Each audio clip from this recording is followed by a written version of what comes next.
Dr. Dudley Danoff is president and founder of the Tower Urology group at Cedars-Sinai Medical Center in Los Angeles. Doctor, thank you for joining us. You literally are an expert amongst experts, wrote the book on men's health. A lot of men are so curious about being able to buy the appropriate ED medication online. Is this real? Can it be done effectively? Can it be done safely? Well, Chris, it certainly is real, and it certainly can be done effectively and safely. You just have to know where to go and how to do it. I think a lot of people are worried because they're not physically seeing a doctor. They're not paying for a doctor's visit. Is it legit? Well, it's absolutely legit, and with COVID-19, the whole concept of telemedicine, where you can call your doctor about if they call me, it may be about ED, it may be about prostate cancer. So we can do telemedicine, and the way the generics are sold is through telemedicine. So it's absolutely legitimate. We ask you a few very pointed medical questions, make sure that there's no underlying illness that might contradict us giving you the medicine, but absolutely 100% legitimate. I've done investigations taking a look at some of the counterfeit medicine that's out there in the market, some of it being purchased online. And there are estimates that as much as 80% of ED meds being sold are counterfeit. Well, I don't dispute that at all, but I've been doing this for 40 years. I'm a leading figure in American urology. There would be no way that I would associate with a product that wasn't 100% legitimate. So 100% guaranteed. Are there phonies out there? Are there fakes out there? Are there people trying to scam you every day? Absolutely. But I would never personally, as Dr. Dudley Danoff, I would never ever be associated with anything, even the whiff of illegality or something that wasn't absolutely 100% legitimate, down the middle, safe, sound. Solid. It's my name. What do you have when all is done? All you do is have your name, Your reputation. and your reputation. Who is best served by a service like this? Well, you know, ED. 40 million American men suffer from ED. So we got the young, the old, and the in between. So the younger fellas, performance anxiety. As we age, we have a lot of comorbidities, hypertension, obesity, heart disease, and all of those things come into play. So we have an audience, a potential audience of 40 million people whose life can be enriched.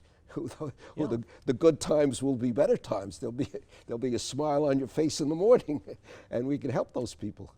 How do you know when you've reached the point where an ED medication could benefit you? So that obviously is very, very individual. So what my concept is of a satisfactory sexual encounter with my partner is very different from yours, or it may not be different from yours. So it's very, very individualistic.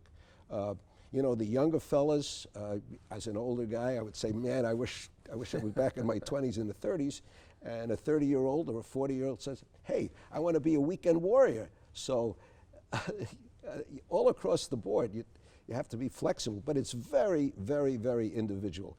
And as long as people pass medical muster, no comorbidities, nothing dangerous, we're talking about drugs that are enormously, enormously successful. And billions and billions and billions of dollars worth of these drugs have been sold over the last 20 years.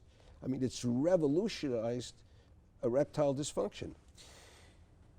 People know most about Viagra and Cialis. Right. What's the difference between the two? And well, from a pharmacological point of view, very, very similar. Viagra is the first kid on the block. So Viagra has what we call a half-life of 6 to 8 hours. Cialis has a half-life of 12 to 24 hours. So Cialis is a much longer acting drug. Viagra you have to take on basically on an empty stomach. It's not well absorbed. You go to have a big steak and then take a Viagra, it's not going to work. Cialis, it doesn't matter if you have a steak dinner. But they are very similar in activities. Main difference, bigger window of opportunity with Cialis. You can take your time. You don't have to plan your encounter. You know, Be with strategic. you have less strategic. Exactly. What about the generic Viagra and Cialis that you can Well, get on this site? Yeah. So our generic Viagra is legitimate. It's made by Pfizer. It's made in a subdivision of Pfizer called Greenstone. It's made in the same factory as the real Viagra, the non-generic Viagra. It's made by the same people using the same formula, nothing different. The pill is pressed in the same machine. It's an absolutely 100% legitimate product by Pfizer. And the same is true with Cialis. The Cialis is made by Lilly, same process, same factory, same people. And how were we able to do that? I guess it's because I've been around. I'm like the last man standing, and I've been around. People know who I am. They know what my reputation is. They know I wouldn't back anything, and I'm able to make the contact with these two companies that I've had, you know, a 40-year relationship with it, and they have been generous enough to allow us to use their factory and their facilities. So this stuff is gold. So there is quality control. Quality control. You know exactly how much active ingredient goes into each pill. Absolutely. It is controlled in exactly the same manner as non-generic Viagra and non-generic Cialis. My investigation, going back to 2006, 14 years ago, found generic Viagra in this case that we bought online actually had drywall, gypsum in it. Oh, I wouldn't doubt it. I mean, there's all sorts of things.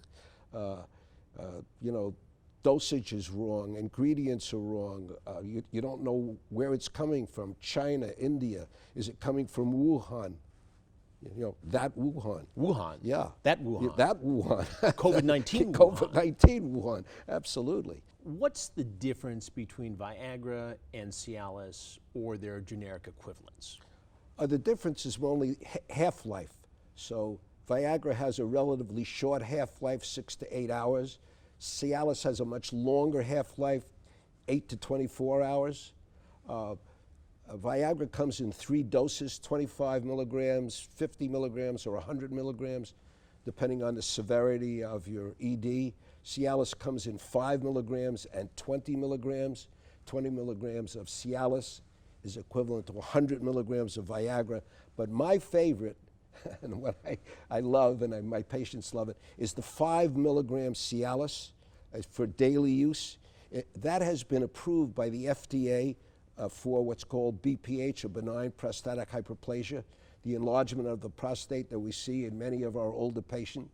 So not only does it increase blood flow to man's favorite part, it also promotes prostate health. So for me, Cialis, daily Cialis, 5 milligrams. Now, some of the younger fellas don't need to take it every day. They may have to take it only every 3rd day because of its long half-life. So those are the main difference. Viagra, you need to take it on an empty stomach. It's poorly absorbed after a big, hefty steak meal. Cialis is, you can take it any way you like. Side effects. Do guys have to be worried about anything here?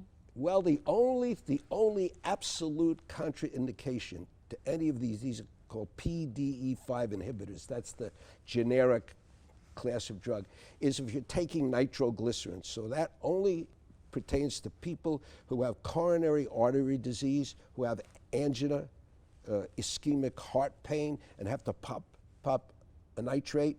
So that's the only contraindication. Side effects, maybe some facial flushing because we have vasodilation, increased blood flow, maybe slight headache, occasional nausea, but I haven't ever had anybody say, I got a little flushing, I'm not taking this stuff.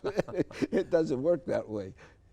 You know, I think there's a hesitation for some men to ask about this. They're embarrassed. Yeah. It can be kind of a punchline of a joke. Absolutely. So, what do you say as a guy who's been a practicing urologist, one of the most highly lauded doctors in this field, to your patients when they fuss around about it and don't get right to the point? Well, you know, everybody's an individual, so invariably patient come in with some lame excuse. You can see it a mile away, and then as they're leaving the examining room and they grab the doorknob, Chris, they say, by the way, doc, you know, I have a friend. And then I say, it's, you know, let's get it out of the closet. Let's talk about it. Why can't you enjoy sexual satisfaction into your old age? I mean, it's just, these pills have extended men's youthfulness. You know, now maybe a guy that's in a long-term relationship with a partner and he comes home after taking Cialis and Viagra and he surprises his partner, he's got a little bit of a problem. But for a man, I mean, what greater joy for a man. You know, I'm a man. It's magical. It's magical, Chris. What is the reasonable expectation for a guy, 50s, 60s, to need to use this versus wanting to use it versus showing off ego? I mean, where do you draw the line there? Where is it? I know it's very individual specific, but what's the answer? Look, it's a very mixed bag, you know, and what goes on between two consulting adults behind the closed doors is, you know, it's legal. It's no holds barred like professional wrestling. There may be, you know, but you could do it. So it's very, very individual. And I think I try to emphasize to my patient that you have to have expectations which are age appropriate and health appropriate. So if you're dealt, you know, a bad set of genes and, you know, you're old at 60, you can't expect to, you know, to do what a 30-year-old did. And yet you have guys in their 80s that are playing 3 sets of tennis and swimming an hour a day in their swimming pool. So it's very individualistic. So I would say to any of my patients that are listening, you know, you have to have realistic expectations and then act accordingly. Be sensible, don't be crazy. Now, you can't tell that to some of the young guys. I mean, you know, bravo, here I come, Superman. But I guess if you needed glasses, you get glasses. Yes, absolutely. You want to see, you want to read the book. Yes. Why not have this? Absolutely. Any downside to this whatsoever? Well, except for the use with coronary artery disease, there really are no downside. It's hard really to believe it, but there really are no downsides. I mean, basically, these are not drugs of desire. These are drugs of performance. All they do is increase blood flow. Increase blood flow to everything, everywhere. Your heart, man's favorite part. So no downside. Maybe flushing, maybe headache, maybe a little upset stomach. With the exception of the use of nitrites, there is no contraindication. How does a guy get started? Well, he goes to our website and he looks on the menu and he gets a guarantee from Dr. Danoff that what he's getting is the real deal. Nothing phony about it. It's legitimate. I think the price is right. That's what they tell me. And you've just got a great product, and you can absolutely rest assured that the quality of your life as a man with your partner is going to be improved. That's my 100% guarantee. I haven't had a disappointed patient yet. Where you been, doc? Where you been all my life? Why didn't I know about this 10 years ago? I hope you enjoyed tonight's investigation. To get more information, go to our website, bluepillreport.com. This is Chris Hansen, and I'll be watching.